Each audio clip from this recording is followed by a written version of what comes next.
If there's a high school student who thinks that they might be interested in a similar career pathway, what advice would you have? I think if you're interested in high school, in science in high school, then start doing small things toward your science research career, because it might not be exactly what you imagine it would be, because learning science is very different from doing science and exploring new things. Hello, xin chào, thầy Tony đây.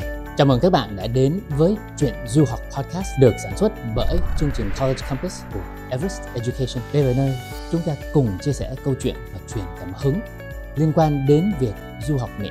Và tôi là Tony Ngo, chủ tịch và đồng sáng lập viên của Everest Education. Và là người dẫn dắt podcast hôm nay. Và đây là mùa thứ 4 của Chuyện Du học. Và Tony đang rất hào hứng chào đón những khách mời đặc biệt trong mùa này. Họ là ai? Hành trình chinh phục Đại học Mỹ của họ có gì thú vị? Hay họ sẽ chia sẻ những bí quyết gì giúp bạn tối ưu hóa hồ sơ? Hãy cùng Tony khám phá ngay bây giờ nhé! Chuyện Du học Podcast chắc chắn sẽ giúp bạn nhân đôi sự tự tin khi ứng tuyển Đại học Mỹ. Bạn sẵn sàng chưa? Let's go! Hello, xin chào, thầy Tony đây. I am blessed to be in the presence of Rachel Nguyễn, who was a student with Everest going through the process of looking at college applications and mission, and she is well on her journey now. Something a little bit unusual. So usually we talk to students who are maybe still in college, but Rachel has the perspective of having gone through her undergraduate career at Wesleyan. So we've got lots of questions for you around that. And then also a PhD in New York at Columbia University. So Rachel, thank you for taking the time. Yes, of course, of course. First off, for folks who may not know well, can I ask you to introduce yourself? So my name is Rachel. I'm currently a second year PhD student at Columbia University. I am studying biochemistry and biophysics. Probably means nothing for many people. But before this, I was at Wesleyan University, which is a small liberal arts in Connecticut, where I was studying also biochem, biophysics, but also education studies, among many other random things. But yeah, that's generally who I am.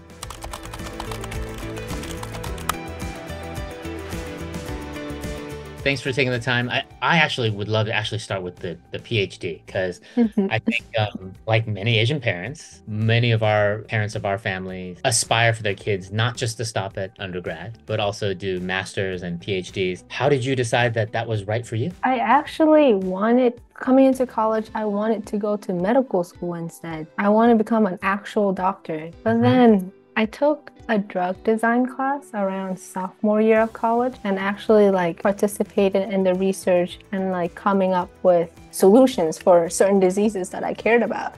And through that project, it was the intellectual stimulations that I got. It's very hard to explain, but I was just so excited, but at the same time frustrated, and I just that's everything that I just want to focus on and put all my energy in.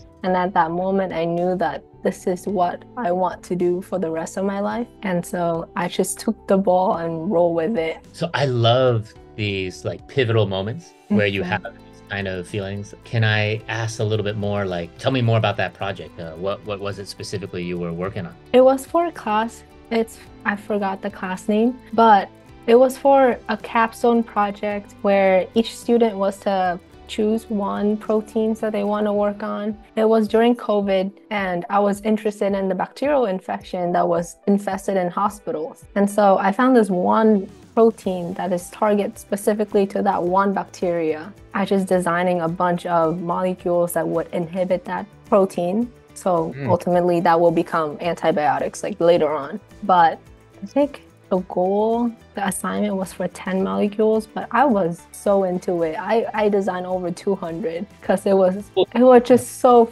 much fun. It was art and science combined. You see molecules moving around, you see colors popping off, and it was just fascinating. So wow. And so I don't know if that make any sense, but so the name of the class was Drug Discovery at Wesleyan, is that right? I believe it was biomedicinal chemistry. Biomedicinal chemistry. Okay. But I might be wrong, but something along that line. So we focused mostly on the chemistry part of biology.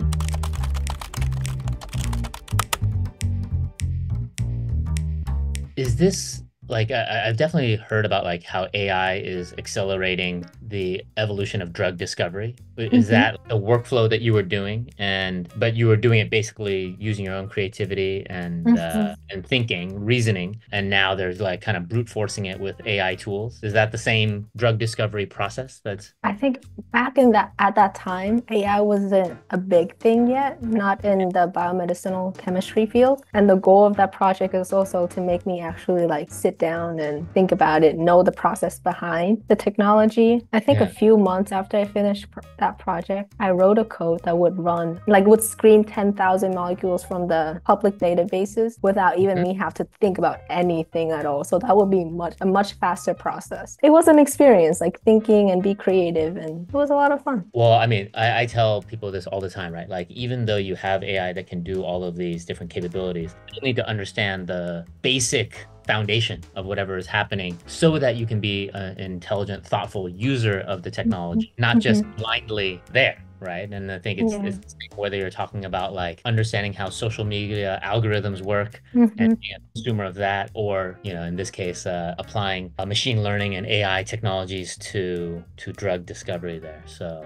super cool. I mean, speaking of AI, like AI just won a lot of Nobel Prizes this year. It's just for the very fundamental of science. Based on my work and during my PhD right now, AI is still very limited. We don't currently have enough data to teach AI what it's supposed to do. So like it's still very far ahead of us. Agree. But I will say that the rate that it's evolving is it's so fast. Point blank, are you afraid that it's going to replace you, or is it going to be another tool for you to help make you better? One of the reasons why I like to do science is because I just picture myself standing at the edge of knowledge. And so I am confident enough that I will constantly produce knowledge that would train AI rather than AI taking over me. Like, of course, it's going to help me to like get to the knowledge or like push that front forward a lot faster. But I think we still have a leverage over AI a lot. Yeah. So.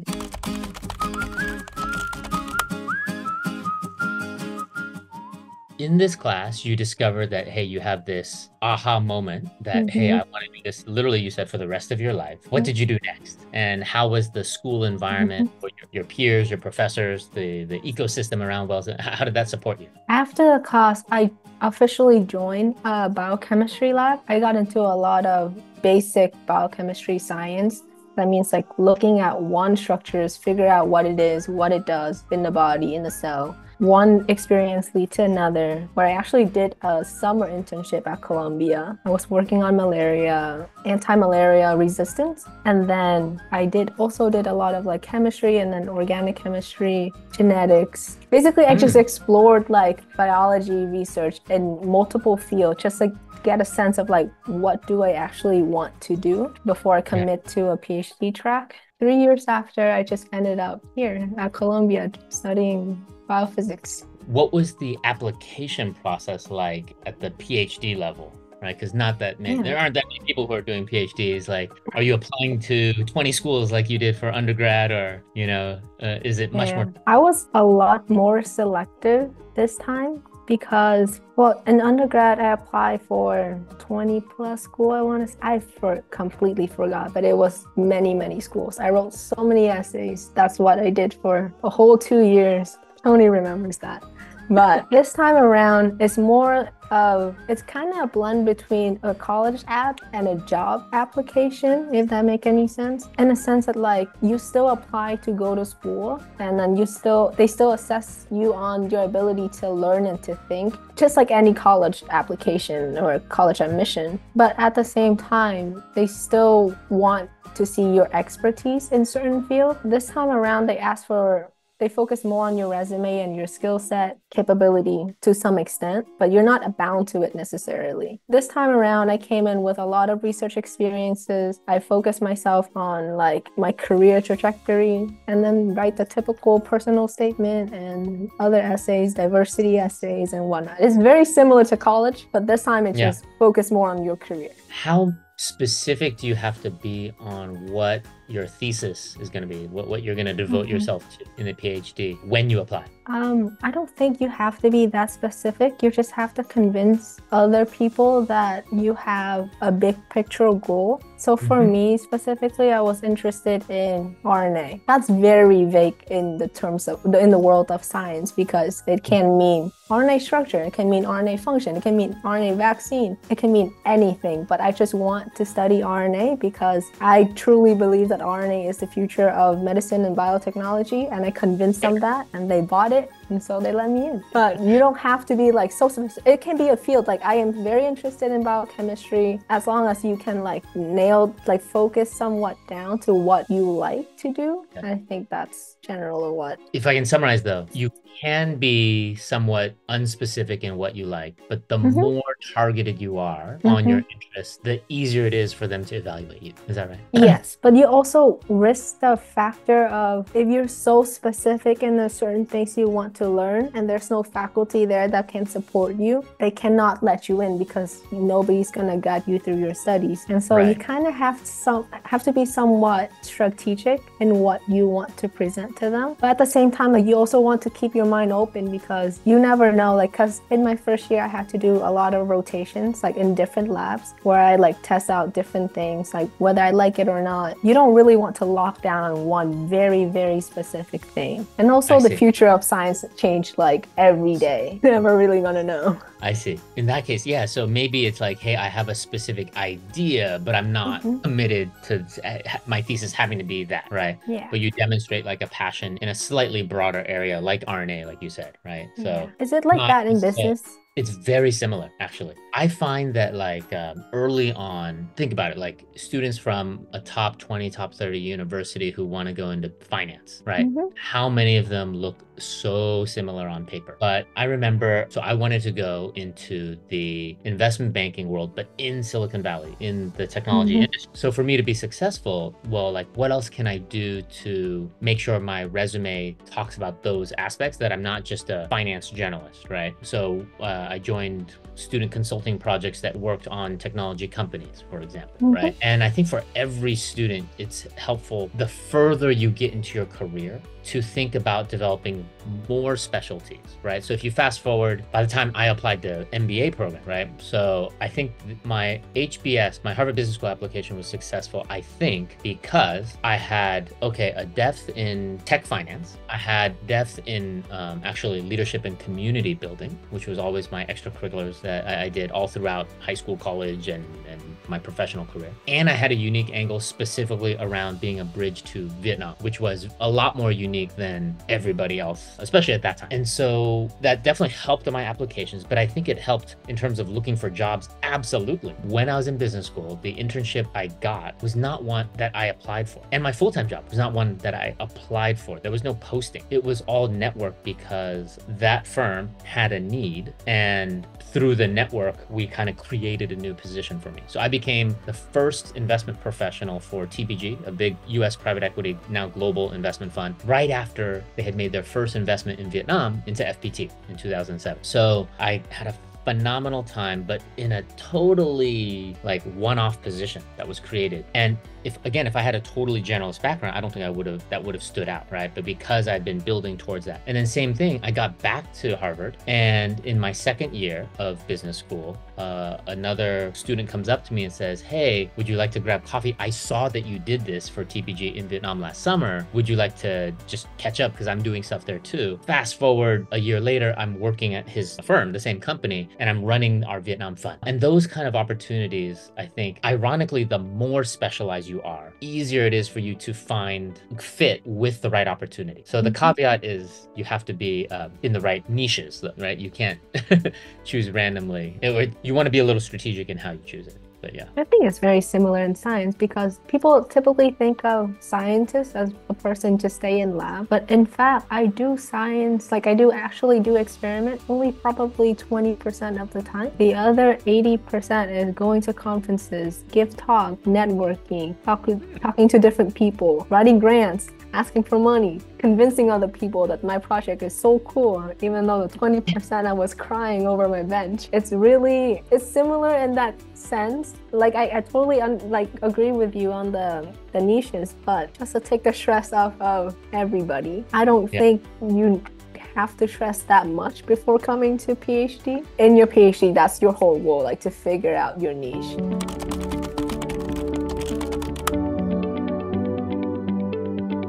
So I forget, did I ever talk to you about like the whole Ikigai thing?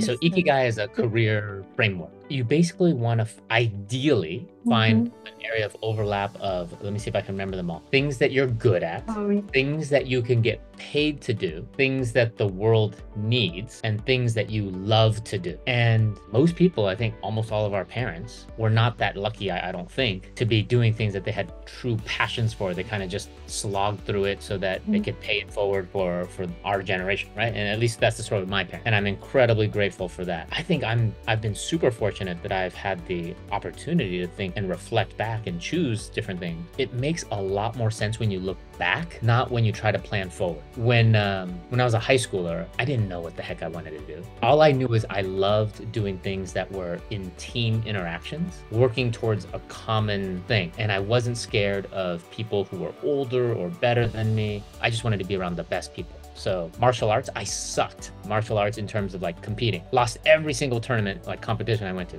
but I was really good at teaching. And I would teach adults as like a 15-year-old. I had a blast doing it, and they would really enjoy it too. And same thing, like in my fraternity life, I was president and really enjoyed it. I took it very seriously.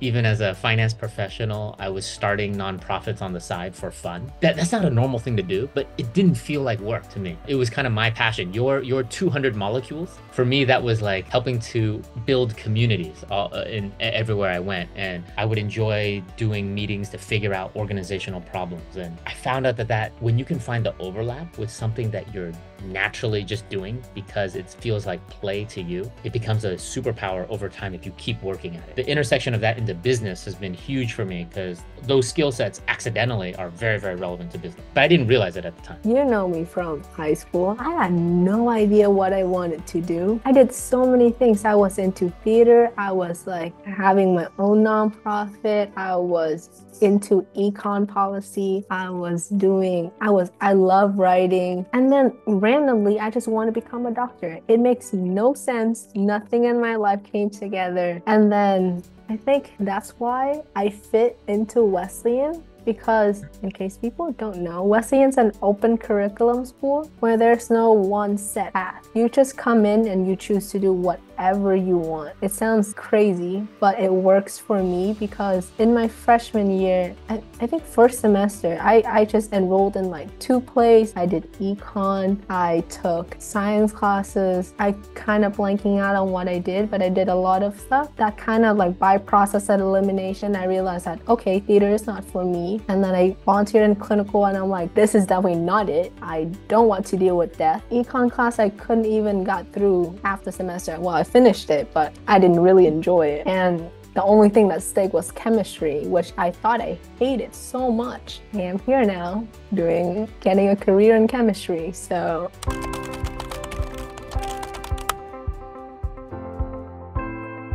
So open curriculum, it's the opposite of what most parents and most even students expect out of college, right? They like feel this tremendous pressure that I already need to know my major by the time I'm in 11th grade. And some students do, right? And we're great at helping them develop their interests early on when they have a particular direction that they're leaning. But so many students are like yourself where they have so many interests. It's not often clear until they get much further in life before they want to like pick and choose one. And it feels so forced that at 18 years old, I have to pick one, right? So I think that's where the open curriculum is like the ultimate liberal arts style curriculum where, I mean, at what point do you even declare a major? Most people declare by the end of their sophomore year. Do you have the liberty to change that anytime? I actually changed it too many times that I got warnings. And you can take up to 3 majors or like a few minors. I forgot the cutoff, but even if you declare a major, that doesn't mean like you have to fit into like that one major framework. You can take any classes. You can create your own majors if you wanted to. It's literally open to all possibilities. Where would you say,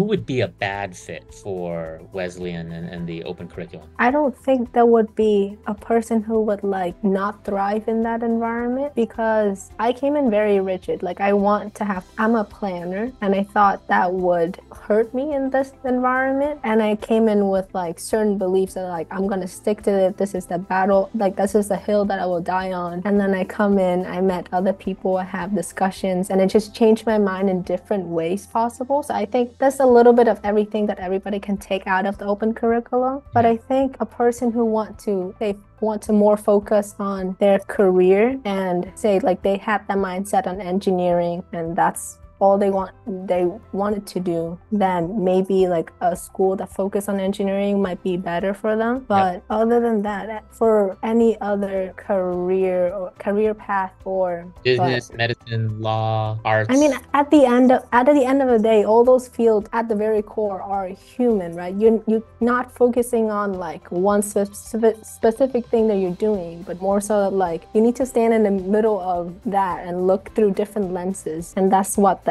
liberal education kind of provide you, because you got to think more openly about your topic and your interests. Right. If that make any sense. Yeah, it does. It definitely does. I appreciate kind of having that flexibility.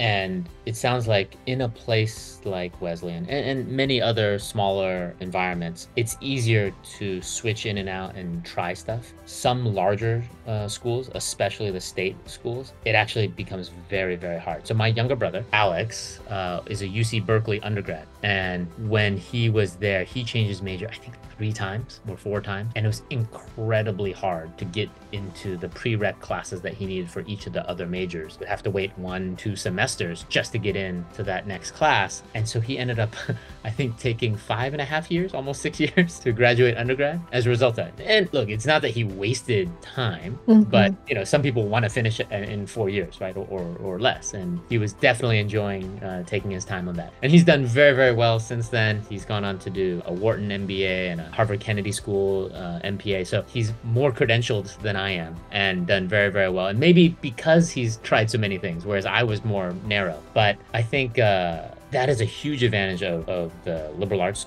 environments and the smaller schools, where it's just so easy, I think, to try new things.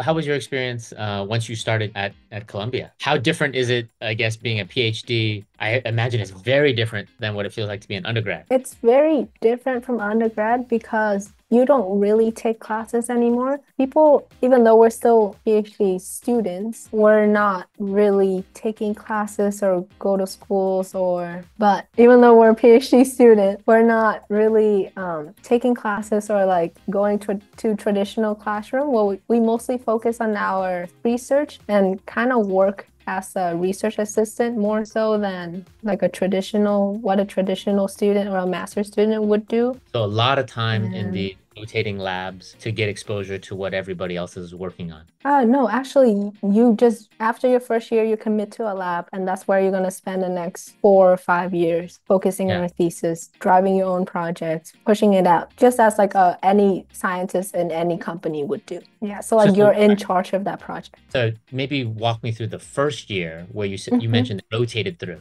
What is that like? Yeah. So in your first year, their goal is to catch me up on any background knowledge that I might have missed in undergrad, basically to level out the playing field. So I take a lot of classes, but at the same time, every 3 months you would rotate in a different lab where you come in and you have a mini project where you learn the basics of the research of that lab, but at the same time, like you testing yourself out in a different field, in a different environment, and then trying to ask yourself, is this what I want my future gonna look like in the next half a decade or so? You go to a different lab, learn a different skills, and then just repeat that like 3 to 4 times. And then by the end of your first year, you kind of have assigned a piece of paper saying that this is the lab I want to be in. And if your mentor also say that they want to have you, then it's a match. You two sign a contract. Employed by that lab, basically. Yes, yeah. What if you don't know at the end of 1 year? Do you get an extension? Like,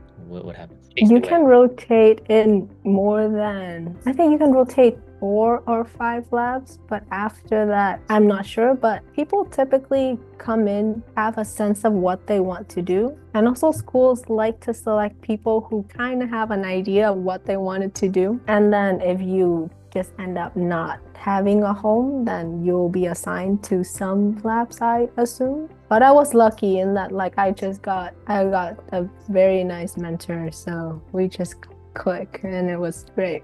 And so what do you imagine life will be like over the next 4 or 5 years? So you're in year 2 now. Are you gonna, I guess, stay in the lab and stay academic, be a teacher, professor? You're gonna go to industry, or something else, I guess. I always wanted to stay in academia. I want to become a professor, and I want to doing my own independent research. But more and more, I learned that the industry work has changed from the past. Some companies depend less on the market and more so on the future-driven research. And so that might be an avenue that I want to look into. But I'm keeping all my career choices open for now. But I can do internship as a PhD student. People often got scared because when you're committed, you can't change. Actually, you can, because I can do internship and I can figure out maybe startup, maybe even if I'm in academia. My professor actually have his own company. So you're not locked into anything for the rest of your life per se, but as long as you have a direction of where you want it to go and have your expertise. And I think I'm open to any doors at the moment. So cool. So important to have good mentors, right?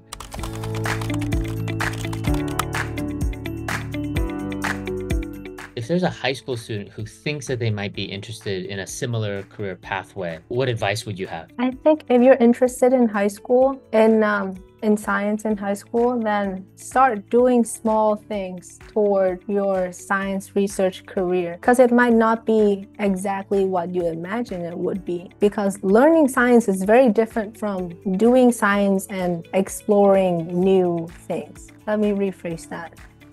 Passively taking in knowledge is very much different expanding knowledge, because one thing you passively take in and the other thing you actively pursue at. It sounds very scary probably for a 14, 15-year-old, but you do science every day, right? If you cook, you test out recipes every day. That's science.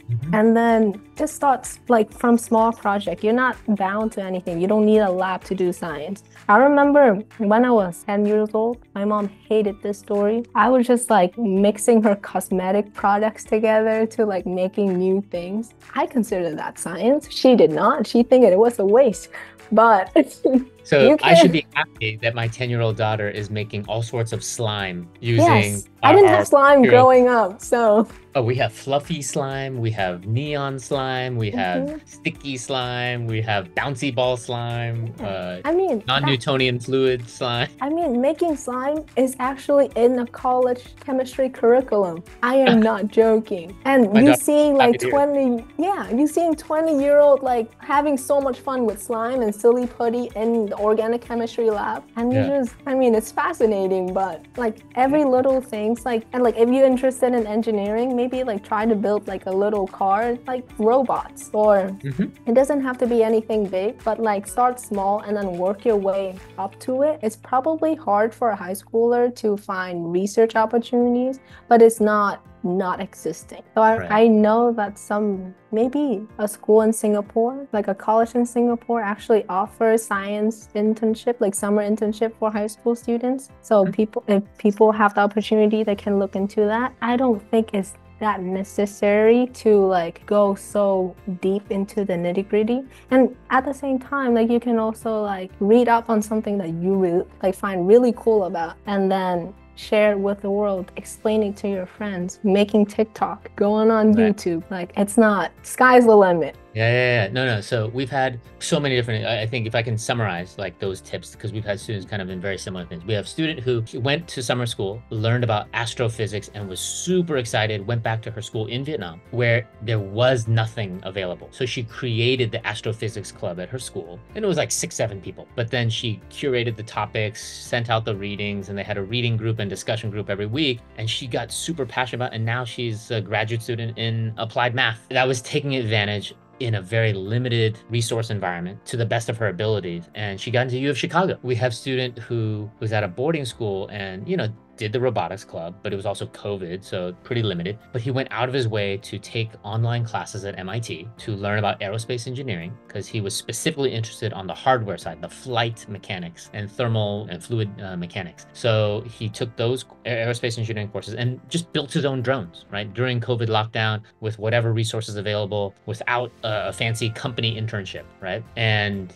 got into Princeton, and he's graduating from Princeton this year. I'd say like whatever it is, it's just, did you make the most of the resources you have available? And of course, if you can get like a professor or a PhD student to give you like a research fellowship or something during the summer, that's phenomenal. That's few and far between is the reality, right? There are also students that we have who do the paid services and there's a few. The one that we work with the most is Lumiere, and we love how they support students. They take actually mentors like yourself, PhD students at top universities, and pair them with students, but they have both paid and pro bono work that they do for students as well, so that they get an opportunity. And we have students exploring nanotechnology coatings for fiber in fashion. I was like, what the hell? I have no idea what is or the intersection of trade negotiations and political economy in Vietnam-US relations, right? Like really, really cool topics that are hard for students to do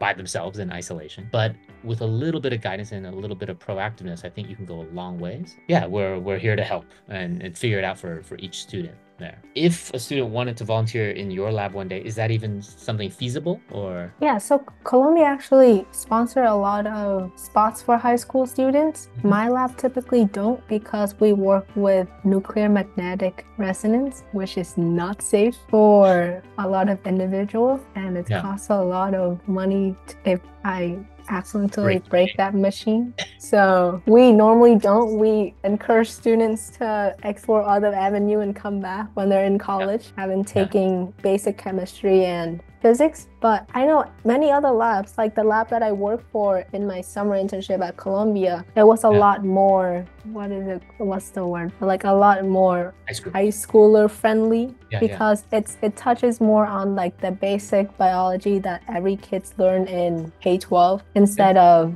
you need to know quantum physics. Like, oh my God, not realistic, right? So where would they go to find out this information? Is there any portal or? I think it is all on the website. Like you have a list of professors, they'll list out like everything that they do. But it might be easier if they just reach out to like a student at that school, and then we can help you find the right lab, because it might not exactly what they wrote on the website. And also the website is for purposes of advertisement. So I hate to say this, but we say things that we may or may not do. We make things sound cooler than what it is. So just like in business, even the scientists are marketing themselves, right? Of course, because we always need funding. And just like in business, you also benefit from having some sort of introduction to know what the real opportunities are, and then to have awareness to apply in a more informed way, right? Right, but like don't afraid. But I would say like for any field, not just science, you probably agree with this, but like don't afraid to reach out, because if you don't reach out, the answer is no. But if you reach out, the worst they can say is no, but they can alternatively say yes, or like refer you to better people who you have no idea even exist. That's how I married my wife. That's also how, you don't just marry up, but you also, every single job I've had was in a network search, not dropping the resume and hoping, right? I dropped many resumes, just didn't work. The ones that were all successful were these network searches, and it's an art in and of itself. So many of our students, have Vietnamese passport, they want to study STEM, and they're thinking about grad school one day as well. So they're aiming at the 3-year OPT and then trying to go to grad school, but they're afraid, like, hey, what if I don't get in time and then my OPT runs out? What would you say to those students based on what you know of your friends? If you choose to go to grad school, either a master or a PhD, you don't really have to worry about that, especially for schools that have a lot of funding like Columbia or any other Ivy Leagues or Stanford. They're more than happy to support any international students. as long as you can prove yourself that you can make a change in the world, then they will more than happy to take you in, and your OPT will restart after you're done with your education. Did the chaos that happened all over these college campuses this past year affect your experience at Columbia, where it's kind of the epicenter of some of the biggest fights? I am very lucky because I am not in the main campus where all the chaos happened. I'm in the medical center, so that 50 streets or like 30-minute subway train uptown. So I managed to avoid all of that, but I got updates every day. And I think through that experience, actually, I am very grateful for Wesleyan because it's it's the first school that negotiate the protest, like acknowledge what's going on with the world with a very humanistic lens instead of just shooting students down and then rejecting other perspective and then causing divide within campuses. Yeah. And so again, like as much as I love Columbia, I still have a lot of appreciation for a liberal education where you got to really immerse in the culture and the aspect of not just like the school itself, but like the world, because they what is it? What's the word? What's the verb of it? Or they build community? No, I think they really focus. They celebrate diversity. That's the word I was looking for. They really emphasizes on diversity of not just like skin color or demographic, but like the diversity of thoughts. Like they believe in sitting down and having discourses. We have a long history of protesting since forever. So I think like that's the beauty of it to some extent. What a great way to wrap up. I am a tremendous believer in exactly that, having that diversity of thought represented so that people, no matter what their background, have to feel safe on college campuses, that their view is okay to be expressed and debated on the merits of the idea itself without the personal attacks, right? And unfortunately, I don't think that commonplace enough on many campuses, largely because of how the administration has run things at many schools. But it's great to hear that, you know, at Wesleyan, they did do a great job. I think several other schools were standout examples as well. But fantastic, Rachel. Thank you so much for your time today. And in your busy research schedule, I know it's taken a while to get on your calendar. So I'm really happy that we finally got a chance to do this. And stay in touch. Good luck with the rest of your PhD program. Thank you. That was my pleasure. Cảm ơn các bạn đã theo dõi Chuyện Du học Podcast. Và hy vọng câu chuyện của khách mời tuần này đã giúp bạn gấp đôi sự tự tin và sẵn sàng ứng tuyển tại Học Mỹ. Nếu bạn còn băn khoăn muốn tìm một cái chiến lược cá nhân hóa cùng với chương trình định hướng du học College Campus, hãy đặt lịch tư vấn với các cố vấn của chúng tôi tại cái đường link ở bên dưới. Và đừng quên like và share với bạn bè của podcast này. Và hẹn gặp lại các bạn trong tập tiếp theo của Chuyện Du học Podcast.